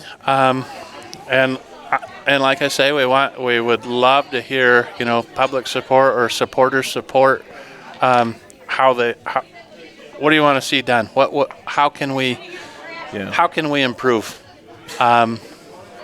And that's crazy because you guys are, like you said, you're 3 years into this. This is going to be the 3rd year that we've had the banquet. Okay. Yeah. So 3rd year, you guys are obviously operating on very, very limited funds, and you're saying to residents of Michigan or people in the area, tell us what you want. Yes. Tell us how we can make this better. Yes. You come to us. We'll literally everything that we get, because you guys are a 501c3, correct? Yep. Okay. Everything is literally going right back into it.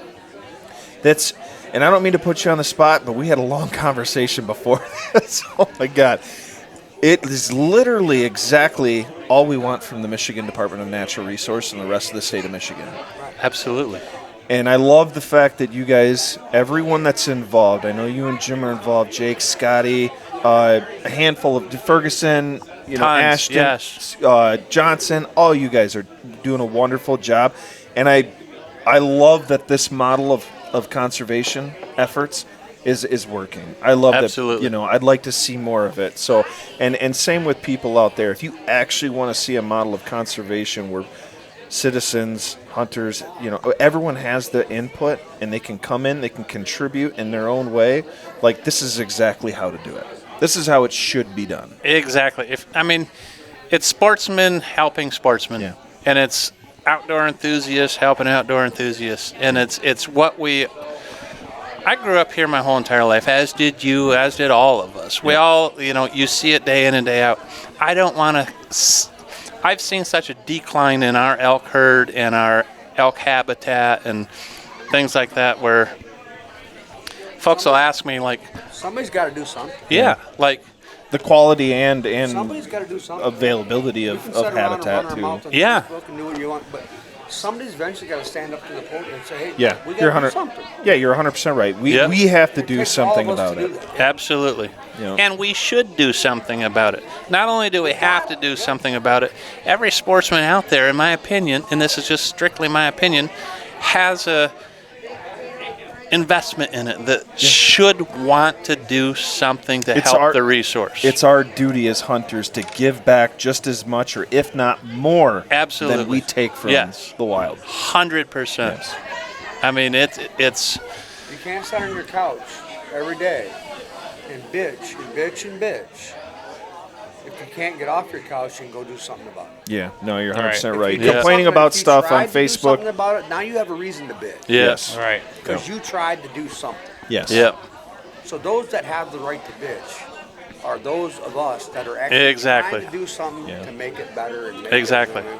Yeah. There's days where I get up and I'm like, with the elk organization, because it's like with anything else. You get certain guys that have the level of commitment that you have, and you have guys that have like a little bit less, and you have guys that have a little bit less, and you have guys right on down the line, if you will. And it does, like, everybody has a certain level of commitment, and you just, like me, I want the world for it. I've seen it my whole life. Like I said, like you were saying, you just want to get out there and help out as much as you can possibly give back to the resource. Yeah. Right. It gives you the right to say something. It gives Yes. you the right Yeah. to stand You're up right. Yeah. and say, Yeah. hey. Yeah. If you're doing this, you have every right Then to when say that something. Says, well, what are you doing about it? Yeah. Well, here's what I'm doing. Right. This Boom, is what boom, we're boom, doing. boom. Right. Yeah. It's that I get- simple. You're not doing nothing, so you sit your goddamn ass back down and don't say a Yeah, goddamn I get that. I word. get that a lot when I'm arguing with people on Facebook. They'll be like, "What have you done for conservation?" I'm like, "Go look at my Really? freaking Facebook or YouTube the Where last do you 10 wanna years. start? They Where do you don't want know to you, start?" do they? No, they don't know me. They don't take the time to say, "Oh, who's this guy that's basically laying down facts to me?" Exactly. Oh no. I mean, what's the biggest thing that we do? I mean, like, we go out to camp, we're all pumped to go deer hunting. You guys are way farther beyond us. But our main focus, too, is still the kids. 100%. We love getting the kids out there, Yep. getting new people into hunting. I mean, sometimes it's a little inconvenient, but when you think about it, it's an investment into our future. Maybe, and not even our own future, your guys' future, into their future, into the future of the idea of conservation and hunting that we love and grew up loving. Yep. Yeah, we It's don't need exactly We right. don't need the wolves to control our population of deer. No, we'll do Right. just fine without the wolves. My Exactly. kids Yes. and Yes. your kids and his grandkids, and Yes. that's what will control this. You know what I mean? If we Yeah. do it the right way. Yes. Like you were saying about the kids, like first thing I said when I sat down here, how proud I was of my daughter today. Absolutely. It's like I was on cloud 9. Yeah.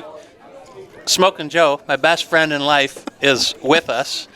He's on his way from downstate. He lives down Romeo area. He's on his way to his brother's house up in Munising to go cat hunting. Was supposed to go with him today. He calls me last night. He says, meet you at the Elkhorn at 10:30. I'm like, oh, hell no, I'm going to bed. I'm like, 10:30, I'll be sleeping. Yeah. So he says, well, is deer camp open? I said, deer camp's always open. I'm like, you can stay there. He goes, all right, I'm going to lay my head there for a couple hours. So then I'm like, yep, no worries. 10 minutes later, he's like, you hunting tomorrow? I'm like, if I'm still breathing. If I'm still breathing. And so he's like, all right, I'm going to stick around and hunt with you guys tomorrow. I'll take one. But I told him when we got the cat killed today, yada, yada, and we're coming back, and it was, 45-minute drive back. And I'm like, dude, this was, I can't tell you how much this means to me. Yeah. It was the ultimate to have my best friend there, my daughter who's worked her butt off for it. I've got two daughters. They've both have had really good accomplishments in the woods. But I'm like, this is what it's all about. Yeah, it doesn't get any better. No, this was perfect. Yeah. To the uneducated people we call anti-hunters, they think it's about the killing. Yeah. They think that people like us get all juiced up and we feel all high and mighty about killing an animal. It's like, It wasn't actually, that. the killing part of it is actually the worst part because you're like, Now it's over. yeah, now it's over. Yep. You know? Yep. 100%. Yeah, But this same daughter of mine, you know the story probably, killed a really big bear a handful of years ago. Yeah. That bear and I had a relationship for about 6 years that I busted my butt trying to get this bear. Yeah. The day that I watched my daughter get him was the happiest day of my life and the saddest day. Yeah. Just because we had such a relationship and I had such a respect for that bear that it was, you get it. Oh, yeah. There's a lot of people that don't get it. And It's an ending to absolutely a story, and you have a lot of history with that. You become a better hunter by hunting one specific animal. Yes. Charlie, I'm sure you... man. look at the bucks that you've hunted for years. Yeah, look at the bucks that you've hunted. Like you find one target buck and go after him, and You finally walk up to that thing on the ground. It's just like an explosion of emotion. It seeks in, and you're right there. And then about 10 minutes later, you're looking at it, and you're like, "Oh, it's over. It's over. Yeah. It's over. Yeah. Now what?" One of the coolest things on the Gone Wild videos that I've ever watched, and I will say it, then I literally teared up when it happened, was you when it's him, Dude, it's him. And That I'll was- never forget that. And I seriously, sitting there watching it, I'm tearing up, and I'm going, because I know what it meant to you. Yeah. I felt that same emotion like with Maddie's bear that day and stuff. Yeah, the amount of hard work that goes into it is just... You could not explain to someone how much work it is going after one particular animal. Oh, exactly. No. And to finally have it done, the amount of emotions that you feel, the different emotions that you feel. But I guarantee you, if you took someone who wasn't very favorable to hunting and you introduced them to that experience and said, this is going to be a lot of work. Yeah. You're going to be a different person after 100%. hunting this animal. They would have a And that's different where the state opinion. of Michigan is wrong, because the state of Michigan is wanting to turn it into nothing but a meat hunt. Yeah. They force that into they put it into your head so hard. Yeah, just shoot 'em for the Everybody meat. just wants a deer just so they got meat. Yeah. Well, we all like the meat, but we Yeah, still but- like to know that we're from the state of Michigan, and we still want to hunt a particular animal, or Yes. a particular buck, or a particular elk, or bear, or cat, or that's what we want to do. Yeah. Right. You can go to the supermarket anymore and just buy any kind of meat you want to buy. Yeah. I mean, ribeyes taste really good. It's really good. But- I love my venison. Don't get Yeah. me wrong, but I still want to go out there and kill a big mature deer. Right. That's my goal. Yeah. We've all shot enough animals. Yeah. It ain't all about just shooting. It Yeah. ain't all about just eating. We're gonna eat what we shoot anyway. God, You know what I'm saying? he's the one that's been passing all these Yeah. deer the last couple years. Right. I send you a picture, be like, last day of yeah, I deer- ain't shooting Yeah. The that. last day Yeah. of deer season, Here's I had $3. I had $5 in front of me. I know. One that I probably should have, you know what I mean? But I would say wasn't what I wanted. Yeah. So That's why That's why I literally went back to shoot what makes your heart tick. That's right. Yes. If it makes you happy, Shoot it. shoot it. Yeah. If it makes you get excited and He gets you fired up. that's your turn. Yes. Yeah. You'll know it when you feel it. Yeah. Right. I shot my doe. I got for the state of Michigan. Just so you know, I shot my one doe. Shot and one doe. I got my meat. Got It's your in the meat. freezer. I only need one. I don't need 30. I Right. don't need 40 or 50. Right. I only needed one. I was a bad boy. I didn't shoot a doe this year. Well, I got $3. Two in I Michigan. shot. I one shot. doe. I shot a doe. I should have. I tried. There was a couple times where I had one in the crosshair, you know, when I was bow hunting, and I'm like, I just don't really feel like dragging one out of the woods right now. I only shot the $2, and I'll tell you what, I'm super happy I shot the 2 because I put one into the regular steaks and stuff that I normally do, Yep. and I put one into all jerky and sticks and Yes. summer sausage, and it was the best. That buck, pump. Yeah. that older buck that I shot, I cut a back strap out of him. I'm like, I'm gonna try this, dude. It was like you could taste old. It was so like, oh Then my. the older it is, the older you got to age it. Yeah. Oh, I aged it. It was hanging in my dad's garage, or in my dad's garage. No. It was hanging for Well, he like was a almost dinosaur. a month. And it still I wasn't. kid you not. Oh. I kid you not. I got a pack of steaks. I got You sound like my dad now. My dad No. said, I'll eat it either way, You don't shoot get a me buck wrong. when it comes out of sagebrush, it's going to taste like sagebrush. If you shoot it, They do, though. It's going to taste Have like. you ever eaten mule deer? Have you ever ate one that was eaten on an apple pile? Did it taste like apples? You ever eat one that No, was but eaten it's on pretty sweet. Was eaten on a carrot pile? Did it taste like carrots or sugar beets or you know what I mean? Bullshit. Well, you can definitely taste the difference. Like if you go to Like you're thinking. like Kansas, where they Yeah. eat corn, milo, soybeans. You go south of 55, the deer taste different than they do here. Oh, 100%. Yeah. But that's what we want to taste. We Yeah. want that The little gamey bit of, taste. I love yes. that. 'cause then gamey you know taste. you're eating, you know, Yeah. it came Right. from the Pigeon River That's a- or it came from That's a here. big woods deer. Yeah. Right. Yeah. Yep. Didn't come off a farm Your field. farm deer are totally different. Nothing wrong with that, but I love me a little like 'em cedar all. in my steaks. Yeah. I like them all. Your breath don't smell like pee after you're done eating it, you know, from the stuff down up here. Yeah. It's just- Oh I was eating venison yesterday in the fish ante. And my son-in-law is like, what's that smell? Does it smell like pee? He said, yeah, it's venison. It's venison. And if you ever do it, if you bite into it, Yeah. if you go and sniff your breath, you can kind of smell yeah. the Yeah. smell the Yeah. yeah. Oh yeah. That's like it's like asparagus. I mean, a couple hours after you eat asparagus, you go to take a pee. You're like, Yeah. what It's like, the- what the heck? Like that quick? Really? All right. Well, I mean, Chad, is there anything else you wanna add about the banquet? No, just love to see as many folks that can. You can buy tickets here. You can buy tickets in multiple places. You can for buy the tickets table. at the door, too. Yeah, that's a big correct? thing too. If we still have room, you can buy tickets at the door. Yep.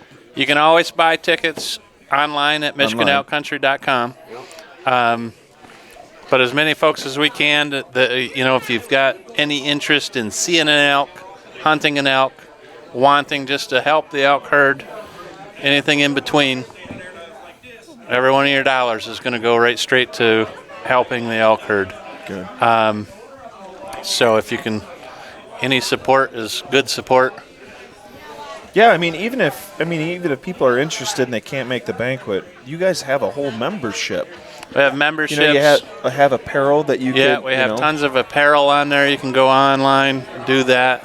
We have, so this week I'm actually working with the website designer. By the end of next week, probably, it should be all set up to where you can go on. And if you happen to be one of these farmers, if you happen to be a farmer that has some crop damage or whatever, there's going to be a link where you can click right on there. Yeah. Find out about it. There's going to be a link where you can click right on, get the seed, all those things. So, like I say, we're still young, we're growing, getting Learn a through lot. some of the we're learning a lot, for sure. You guys are also doing a lot. That's awesome. And that's there's so much more we want to do. Yeah. Right.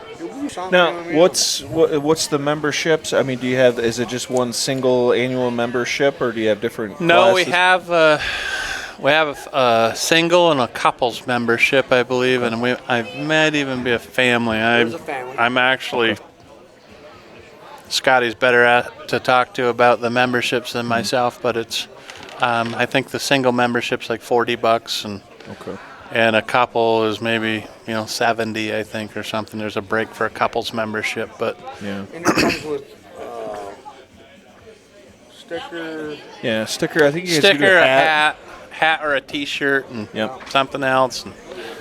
And one of the things that I really want to get implemented is like a newsletter every couple of months on what we've done Yep. and what our plan is to do moving forward, so that we would send out to all the members. Yeah, keep people posted. I'm sure Yep. that they want to, continually knowing what you guys got going on. Yep. Actually, another thing, Jim just brought it up. There's another thing that I'm really proud of. The state always has a hard time finding reward money for any poached elk. Yep. And so one of the things that we did right off the get-go, our very first year, we took $10,000 and we set it aside just for that. Nice. So if there's any poached elk in the state of Michigan, we have 10 grand that we can put up. Depending on the case or whatever, will depend on how much of that 10,000 goes. But we have 10,000 sitting aside Reward. To just find out for what happened. reward money for poaching cases and stuff like that. So Good. just trying to help the herd. Yeah. Well, I know it's a big thing in our area. I mean, we're all from Vanderbilt here. I mean, we're right here. The elk live amongst us. We live amongst the elk. We're the true elk capital of Michigan, in my opinion. Yes. Yeah. Yeah, I definitely believe This that. is where they were planted back. Yep. Yeah. Well, good deal. Jim, was there anything else you wanted to add? No, you're pretty good. All right, I think we covered quite a bit of topics. Charlie, is there anything you wanted to add? Nope. Okay. Good. I guess the biggest thing that I wanted to that I kind of wanted to cite in there was I still planned on doing a little video with all this information about the solar farms. I put a lot together. I spent a month digging into this information. I have the facts. I have the graphs. I have exactly everything that you'd want to hear. And if you feel like being frustrated, just wait till this video comes out. I will give is. you this. You have come a lot of people seen your video. Yeah. And I mean, it went a long way. Oh, it definitely did. Oh, absolutely. Far it really went. I mean, Yeah. just about anybody you talked to was talking about that video. And you know what? I think that with the platform that we have, I think we can start raising these issues for everyone in Michigan. So that 100%. way we can start working in a collaborative effort to combat these and say, hey, listen, this is clearly not the direction that we want to go. We need to stop this. And everyone Absolutely. knows. Is And that something you would be willing to come? Oh, you're not going to be here, are you? Yes, he that? is. He already committed. I don't mind leaving He's at 2 leaving o'clock at in the 2 morning. a.m. It's gonna be a rain out anyways. We'll get Trump to bring a plane down. Yeah, there you go. We'll have you flown back up. Yeah. Back here for the banquet. Yeah. Be that simple. Well, it's the next day, and it's at like 2:30. Yeah, race day is not till Sunday. Hey, doesn't Bristol's- Banquet's on Saturday. Bristol's We'll like get what? you- A Hey, 12, doesn't Johnson 13 have hour a drive? helicopter or something? Oh yeah. Kevin will be like, here We'll you go. get you there. Wait a minute there. We'll just call Trump. Yeah. We'll just call Trump. Yeah, I would. Trump will make sure it gets done. I would really enjoy that. I would love the Him or opportunity Elon got you to covered. do that. Yeah, but I think No, we really would appreciate. I mean, to have you there. I think we need a voice in Michigan. I don't think we really have, and I'm not saying that it's going to be me, but if we start inspiring other people to think with common sense, like more wolves equals less deer. That's not hard. That's pretty simple. That's pretty simple Yeah. to understand. Yeah. But the problem is we don't really have people out there communicating it because as much as we'd like to say that's common sense, there's a lot of people out there that are not using common sense. And they disguise themselves as conservationists, Absolutely. unfortunately. Common sense is. Right. They have no We've idea. already proved that earlier in the podcast. Yes. I mean, it's just Yes. Like I said, they're and no offense to anybody that has missed an elk, but these are the people that come up here. They don't have boots on the ground experience around these animals in large swaths of forest that are very, very delicate and need to be managed a certain Half way. of them nitwits Absolutely. don't even own a pair of boots that you could walk through the woods in. I have You know taken a what I mean? man hunting with tennis shoes before. Right. Yes, I have. That is true. And about 99.9% of them haven't seen somebody's hound laying on the floor of the woods that's dead from the wolves, or Yeah. somebody's livestock that's been Picked killed clean. from it, This or last one with the farmer boys, this is 2 now in a year. Yeah. Not Yeah. even a year. In a half a year, they've lost 2 dogs Yeah. Right. to the wolves. yeah, in an area which they were 100% certain that there were no wolves in, and the wolves came in after the dogs were in. We auctioned a rabbit hunt off. 2-night stay, all lodging, food, everything on Drummond Island. There's 9 wolves on Drummond Island. I am not taking my dogs, my beagles, Not happening. to Drummond Island to do this rabbit hunt. Yeah. You know what I mean? And No, I have wouldn't one either. Of my dog.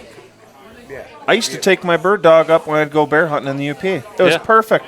Yeah. I ain't taking my dog up there. Yeah. Right. Not a chance in hell. Ain't No. happening.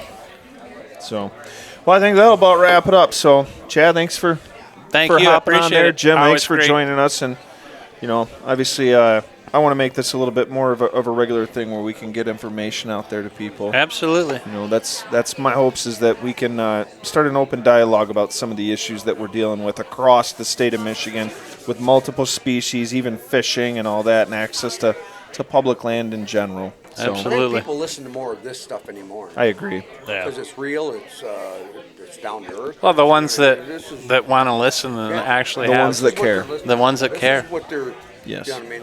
They believe us.